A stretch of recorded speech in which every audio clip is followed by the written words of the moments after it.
दोस्तों स्वागत है इंटरेस्टिंग टीवी पे एक और नई वीडियो लेकर आपके लिए आ गए हैं। दोस्तों अगर आप नए हैं तो प्लीज सब्सक्राइब कर दे, बेल आइकन दबाना मत भूलना।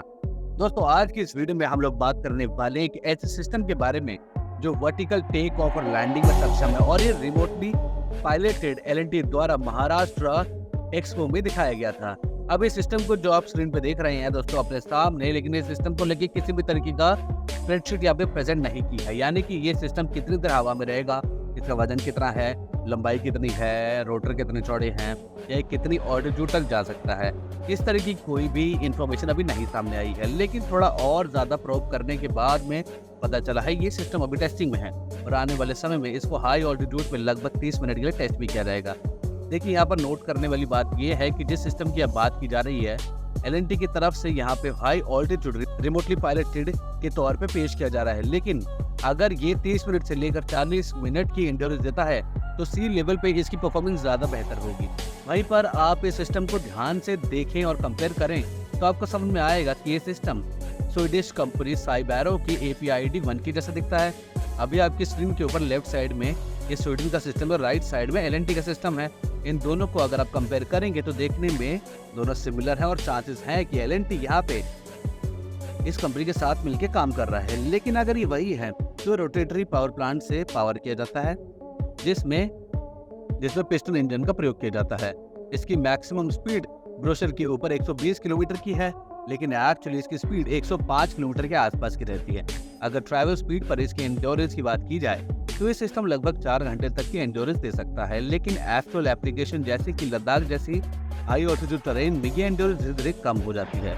लेकिन जिस तरीके की एप्लीकेशन के लिए सिस्टम बनाया गया है वहाँ पर ये काफ़ी अच्छा फिट है और वो एप्लीकेशन एक डेक बेस्ड सिस्टम है। आज की तारीख में इंडियन नेवी को अगर हवा से किसी भी चीज़ को मॉनिटर करना है तो उनका हेलीकॉप्टर का प्रयोग करना पड़ता है और हेलीकॉप्टर्स के ऊपर मौजूद इलेक्ट्रो ऑप्टिकल सिस्टम की मदद से वो अपने ज़्यादातर मिशंस कर पाते हैं, जैसे कि हॉस्टल सिस्टम को मॉनिटर करना, उनको ट्रैक करना और ज़रूरत पड़ने पे इंगेज करना।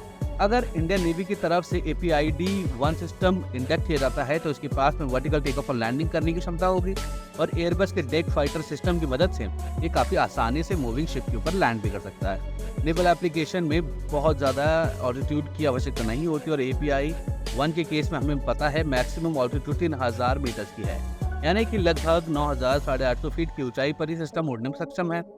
और इतनी ऑल्टीट्यूड एक नेवल एप्लीकेशन के लिए ठीक है। प्रैक्टिकली अगर आपके पास में इस तरीके का सिस्टम मौजूद है तो लो एंड एप्लीकेशंस के लिए आपको हर बार हेलीकॉप्टर्स को लॉन्च करने की आवश्यकता नहीं होगी और इसी वजह से आपकी ऑपरेशनल क्षमता यहाँ पे काफ़ी ज़्यादा बेहतर हो जाएंगी। 3000 मीटर की मैक्सिमम ऑल्टीट्यूड इंडियन आर्मी की रिक्वायरमेंट को पूर्ण नहीं करती हैं और आर्मी की रिक्वायरमेंट एक बहुत स्पेसिफिक रिक्वायरमेंट है। इस समय कोई भी सिस्टम सियाचिन ग्लेशियर जैसी जगहों पे ऑपरेट करने के लिए नहीं बना है, लेकिन आर्मी HAL के साथ मिलकर जो सिस्टम बना रही है वो उसी तरीके के एप्लीकेशन के लिए बनाया जा रहा है, क्योंकि ये सिस्टम काफ़ी स्पेसिफिक तरीके से सिस्टम है और ये भारत सरकार के नए नॉर्म्स के हिसाब से बहुत सारे ऐसे सिस्टम हैं, सब सिस्टम है जो कि बाहर से एक्वायर नहीं किए जा सकते। इस वजह से इन कॉम्पोनेंट्स को देश में बनाना पड़ रहा है और इस समय देश में कोई भी कंपनी इन कॉम्पोनेंट्स को नहीं बनाती है, यानी कि स्क्रैच से सारी चीज़ें भारत में बनाई जा रही हैं। और नेचुरली अगर बीच प्रोजेक्ट में आपकी पॉलिसी सीज होती हैं, आपकी पॉलिसी चेंज होती है तो दोस्तों टाइमलाइन के ऊपर उसका इम्पैक्ट पड़ेगा ही।